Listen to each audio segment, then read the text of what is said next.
विफाकी budget पेश किया जा रहा है जिसमें पीटीआई के जो बैरिस्टर गोहर हैं वो कह रहे हैं कि हम तब तक उसमें शिरकत नहीं करेंगे जब तक हमारी मुलाकात खान से नहीं करवाई जाती। दूसरी जानिब पीटीआई की पार्लिमानी पार्टी कह रही है कि वो इजलास का बायकॉट नहीं करेंगे, इजलास में शिरकत करेंगे, शोर शराबा करेंगे, हंगामा करेंगे, यानी अपना एहतजाज रिकॉर्ड कराएंगे। अब देखना यह है कि कल इस बजट में होता क्या है, जबकि वजीर दिफा पीटीआई को क्या मशवरा दे रहे हैं आपको वो भी बताते हैं।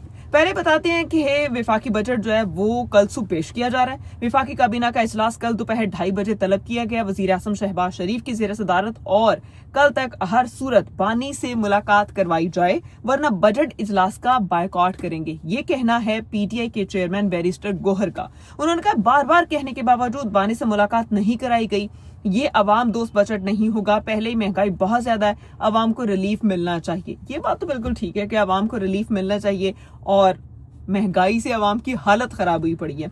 स्पीकर अयाज सादिक ने कहा कि बानी पीटीआई रुकने असम्बली होते तो प्रोटेक्शन ऑर्डर जारी करता, वो तो रुकने असम्बली नहीं है और बानी से मुलाकात ना करवाने पर पीटीआई के कौमी असम्बली से वॉकआउट। आज कौमी असम्बली का जो इजलास था उससे वो वॉकआउट कर गए। स्पीकर अयाज सादिक ने पीटीआई के इकबाल आफरीदी को पूरे बजट सेशन के लिए मुअत्तल कर दिया और उनकी रुकनीत जो है ना पूरे बजट सेशन के लिए मुअत्तल है और ये कसरत राय से हुआ है। इसके अलावा वजीर दिफा जो है वो पीटीआई को क्या मशवरा दे रहे हैं, ख्वाजा आसफ ने पीटीआई को मशवरा दिया कि लीडर की रिहाई के लिए एहतजाज जरूर करें लेकिन इदारों को बेतौकीर ना करें। आप अपना एहतजाज रिकॉर्ड कराते रहें लेकिन जो रूटीन की कार्रवाई है उसे भी होने दें। मगर इसके अलावा जरदारी, नवाज शरीफ, शहबाज शरीफ, मरियम नवाज और बाकियों ने भी सजाएं काटी हैं लेकिन हमने इदारों के ऊपर या रियासत के ऊपर कभी कोई आंच नहीं आने दी। हमने सिस्टम को दाव पर नहीं लगाया। 2.25 साल मैंने कार्रवाई की महवर तहरीक इंसाफ के लिए, उनके लीडर हैं। उन्होंने कहा कि भाई पूरे 2.25 साल हो गए हैं लेकिन तहरीक इंसाफ सिर्फ एक ही बात करती है, रिहाई रिहाई रिहाई, और किसी भी एक्टिविटी में हिस्सा नहीं लेती। तो इस बात को एक साइड पर रखे और जितनी भी मुल्क कौम के लिए एक्टिविटीज हो रही हैं उसमें एटलीस्ट पार्टिसिपेट करे।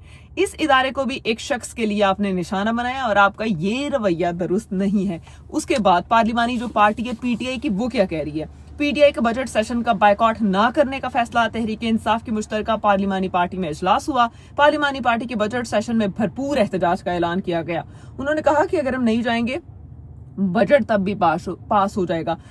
अच्छी बात यह है हम जाएं, शोर शराबा करें, हंगामा करें, वही जो बजट की कॉपियां शॉपियां फाड़ देते हैं, बजट पेश ना करने दें। लेकिन जो भी बजट पेश करने के लिए आता है उसने कानों में रुइयां ठूंसी हुई होती है और वो बजट पेश करके ही जाता है। और फिर जो वुजरा के बेंचेस हैं, हुकूमती बेंचेस हैं, वो पास भी करा लेते हैं। उन्होंने पहले से सारा बंदोबस्त किया होता है कि किस तरह आवाम को हलाल करना है, तो वो सोच के आए हुए होते हैं। अपोजिशन ने अपनी बात करनी होती है लेकिन हुकूमत भी तैयारी भी में आई होती है।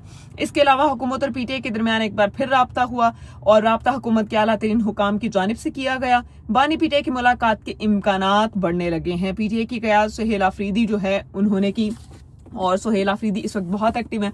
वो दोनों जानिब बातचीत कर रहे हैं कि जो बानी पीटीआई उनसे मुलाकात हो जाए और ये जो मसला सॉर्ट आउट हो, क्योंकि इसके बाद सूबाई बजट होंगे और फिर बहुत मसला होगा। क्योंकि अलीमा खान काफी दिन पहले ये कह चुकी हैं कि सूबाई बजट तब तक पास नहीं होगा जब तक बानी से मुलाकात नहीं कराई जाती। तो अब अलीमा खान को भी राजी करना है और बाकी सारे मामलत भी सूबे के भी देखने हैं और नेशनल सतह पर भी देखना है। अब ये देखना है कि कल पार्लिमानी इजलास में जो बात हुई है पीटीआई की कि बाइकआउट नहीं करना, वो होती है या फिर बैरिस्टर गोहर जो कह रहे हैं कि नहीं हम जाएंगे ही नहीं इजलास में, वो होता है। Let's see.